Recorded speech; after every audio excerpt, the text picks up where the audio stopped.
अच्छा कमेंट। जो भी यहाँ पे किसानों गरीबों के सहयोग के लिए यहाँ पर मीटिंग जारी रखी, उन्होंने काफी इनका मतलब मजदूरों के लिए उन्होंने काफी प्रोटेस्ट किया है और इनका कहना है कि हमने जो भी मतलब प्राप्त किया है अपने संघर्ष से प्राप्त किया है। इस खबर को देखने के लिए आप हमारे साथ बने रहिए। मैं जनता मैं गवर्नर न्यूज इंडिया से सपना कुमार आप आज की जो आपने मीटिंग रखी है इसका मुख्य उद्देश्य क्या है? ये हमारी संगठनात्मक एक्सरसाइज है। CITU में डेमोक्रेटिक फंक्शनिंग के तहत हर 3 साल में हमारा कॉन्फ्रेंस होता है, तो उसी के सीक्वेंस में ये दिल्ली NCR का हमारा कॉन्फ्रेंस था, दिल्ली गाजियाबाद और नोएडा का, जो हर 3 साल के बाद होता है, वही है हमारा सब। सर मजदूरों को अभी तक आप लोगों ने मतलब कितना सहयोग करा है और आगे आप लोगों की क्या मतलब क्या तैयारी कहाँ तक चल रहा है? CITU का तो जन्म ही मजदूरों के लिए हुआ है, मजदूरों के अधिकारों के लिए, मजदूरों की सुरक्षा के लिए, मजदूरों की बेहतरी के लिए ही CITU का हुआ है। और संघर्ष और एकता के नारे के साथ CITU का निर्माण हुआ है। जो मजदूरों के ऊपर जो आज की तारीख में जो हमले हो रहे हैं और केंद्र सरकार और राज्य सरकार जिस तरह से लगातार न सिर्फ मजदूरों के आर्थिक बल्कि उनके जो कानूनी अधिकार थे उन पर भी हमले कर रही है, तो इसलिए CITU हमेशा संघर्ष है। सर आप लोगों की जो टीम है जगह जगह मतलब गरीबों को सहयोग करते हैं, मजदूरों को आप लोग सहयोग करते हैं, प्रोटेस्ट करते हैं, उनके लिए खड़े हैं, आप लोग सरकार से क्या चाहते हैं? हम सरकार से चाहते हैं मजदूरों के अधिकारों को सुरक्षा प्रदान की जाए, लेबर कोड वापस लिए जाए, नौकरी का जो है स्थायीकरण किया जाए, परमानेंट नौकरी हो और समान काम का समान वेतन दिया जाए और उनकी जो सामाजिक सोशल सिक्योरिटी है, जो सामाजिक सुरक्षा योजना है, उनको लागू किया जाए। सर इतनी मीटिंग रखने के बाद भी मतलब कुछ भी अगर आपको लगा कि सरकार की तरफ से आप लोगों को सहयोग मिला है? सरकार हमारे सहयोग के लिए थोड़ी बनी है, सरकार तो पूंजीपतियों के सहयोग के लिए बनी हुई है। हमें तो उसी सरकार से कुछ निकालना है और वही नारा है CITU का एकता और संघर्ष का, उसी के माध्यम से हम निकालते हैं। सरकार से हमें सहयोग की कोई उम्मीद नहीं। सर आज की जो मीटिंग है उसका मुख्य उद्देश्य क्या है और मतलब आप यहाँ के जो लोग बैठे हैं जितने भी लोग बैठे हैं आप उनको क्या संदेश देना चाहते हैं? आज की मीटिंग का मुख्य उद्देश्य है अगले 3 सालों में, पिछले 3 सालों में हमारे से जो कमियां रही हैं उनका रिव्यू करते हैं और अगले 3 साल में जो हमारे ऊपर हमले आ रहे हैं सरकार के, उनको मुकाबला करने के लिए आज के इस सम्मेलन में हम तैयारी करते हैं, उसकी योजनाएं बनाते हैं और अगले 3 साल में लगातार इस आंदोलन को चरम सीमा पर पहुंचाते हुए सरकार का मुकाबला करने के लिए अपने कार्यकर्ताओं को तैयार करते हैं। जो सर सभा यहाँ मौजूद है, यहाँ कहाँ के लोग मौजूद हैं? इसमें दिल्ली गाजियाबाद और नोएडा के साथ ही मौजूद है और हर सेक्टर के सरकारी क्षेत्र के भी कर्मचारी हैं, संगठित क्षेत्र के, असंगठित क्षेत्र के कर्मचारी, हर तरह के जो है मजदूर हैं।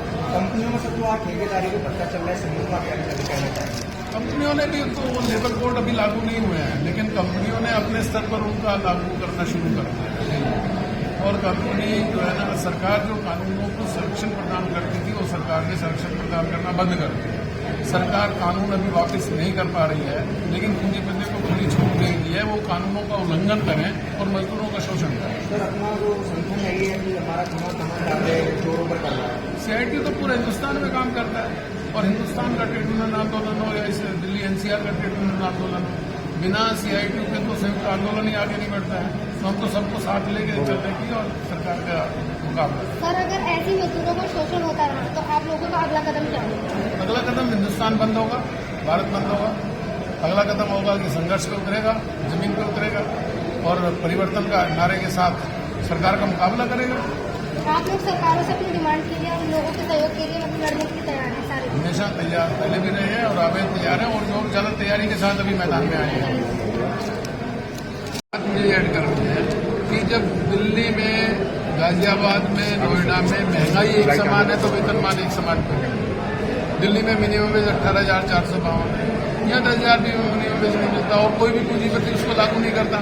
तो ये जो असमानता है, हमारी ये मांग है कि पूरे NCR क्षेत्र के अंदर 26,000 कम से कम न्यूनतम वेतन हो और इससे ऊपर के लिए हम संघर्ष करेंगे, लेकिन मिनिमम वेज जो है वो 26,000। सर एक छोटा सा सवाल आपसे और है, जो हिंदू मुस्लिम वाली बात है उस पर आप क्या कहेंगे? सांप्रदायिकता हमारे देश के लिए, न सिर्फ मजदूर वर्ग के लिए बल्कि हमारे देश के लिए, हमारे आवाम के लिए सबसे बड़ा खतरा है आज। और वो सांप्रदायिकता हिंदुस्तान के जो आंदोलन है, जो मजदूरों के, किसानों के, जो मेहनतकश लोगों के आंदोलन है, उसको कमजोर करती है।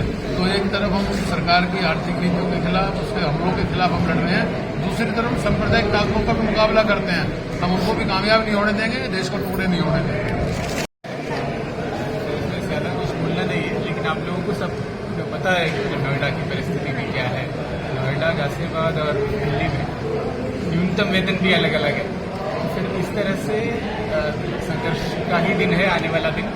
और दूसरा है कि नोएडा का एक प्रत्येक परिस्थिति है कि मतलब वहाँ अभी भी ग्रेटर नोएडा में भी कुछ किसान का भी स्ट्रगल्स हुआ था इस बीच में। तो फिर उसमें दोनों किसान मजदूर एकता जो है ना जो कायम किया है नोएडा में, तो फिर वो आगे भी हम लोग जो है ना उसका पूरी तरह से प्रयास करेंगे और किसान मजदूर दोनों मिल के ही आगे आने वाले दिन में लड़ाई लड़ेंगे।